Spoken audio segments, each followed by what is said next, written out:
शमी के पेड़ के नीचे भगवान शिव अपने अड़भंग स्वरूप में विराजमान है। अड़भंग स्वरूप कैसा?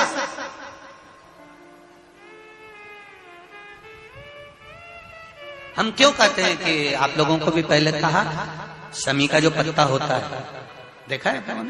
शमी का जो पत्ता होता है, हम पहले भी कथा में कहा है, जो व्यक्ति मदिरा में डूबा रहता है, नशे में डूबा रहता है, जो व्यक्ति बहुत ज्यादा मात्रा में ये तंबाकू गुटखा या पाउच आदि खाता रहता है और उसका गुटखा पाउच छूटने को ही तैयार नहीं होता, वो बेचारा प्रयास करता है, ऐसा नहीं कि नहीं करता। आजकल के जमाने में तो कितनी बड़ी बड़ी बीमारी होने लगी, कैंसर जैसा रोग होने लगा, तो वो छोड़ना चाहता है, ऐसा नहीं कि नहीं छोड़ना चाहता। हर व्यक्ति चाहता है कि मैं व्यसन को छोड़ दूं, पर थोड़े दिन छूटता है, वापिस वो उस व्यसन में लग जाता है। तो हम पहले भी इस कथा को कहे, शमी के वृक्ष के नीचे शमी के मिट्टी का शिवलिंग बनाकर, शमी के वृक्ष के नीचे शमी की ही मिट्टी का शिवलिंग बनाकर उस पर जो बेलपत्र समर्पित करता है और शमी पत्र समर्पित करता है, वो बेलपत्री को उठाकर ले आता है, शमी पत्र के साथ में शिवलिंग की पूजन करी हुई शिवलिंग का विसर्जन कर देता है। उसी दिन उस बेलपत्र को, लाए हुए बेलपत्र को जो शमी पेड़ के नीचे पूजन कर कर बनाया गया है, उस बेलपत्र को जो नशा करने वाला व्यक्ति होता है उसको 3 दिन तक लगातार, पहली पत्ती बीच की,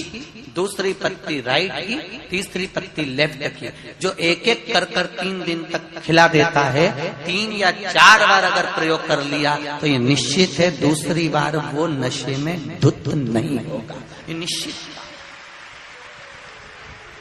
शमी वृक्ष जो शंकर भगवान का अड़भंग स्वरूप जहां विराजमान, थोड़ा मदिरा पान करने वालों के लिए, व्यसन करने वालों के लिए, थोड़ा गलत कर्म करने वालों के लिए थोड़ा सा और बहुत जरूरी है। मेरा नवयुवक बेटा बेटियों से ये निवेदन रहा है और आज फिर कहता है, आप तंबाकू खाते हो, आप गुटखा खाते हो, आप पाउच खाते हो, आपसे निवेदन है ये समझ लीजिए कि आप मौत की सीढ़ी पर अपना पांव रखना प्रारंभ कर दिए हो और मौत की सीढ़ी पर पांव रखा और कभी भी कोई बड़ी बीमारी आपको किसी भी समय पर घेर सकती। एक बात बहुत ध्यान से उतारना, मेरे बेटा बेटियों से निवेदन, नवयुवक बच्चों से निवेदन, युवान बेटा बेटियों से निवेदन है, हम सुपारी खाते हैं या कोई सामान खाते हैं, बार बार हमारा गाल कटता जाता है, फिर ठीक होता है, फिर कटता है, फिर ठीक होता है, फिर कटता है, दांत में,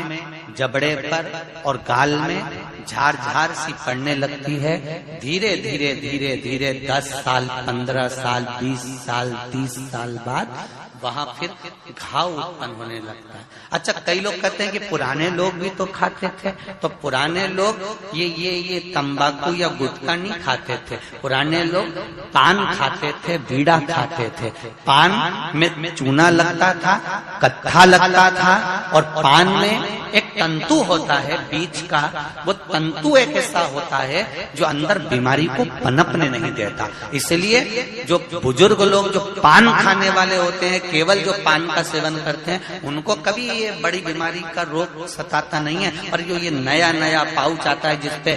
तुमने देखा होगा, उस पे कैंसर का फोटो भी बना रहता है, ये नए नए पाउचों पर कभी तुमने देखा कि पान पर फोटो बना हुआ है, पर पाउच पर, गुटके पर उसका समझो।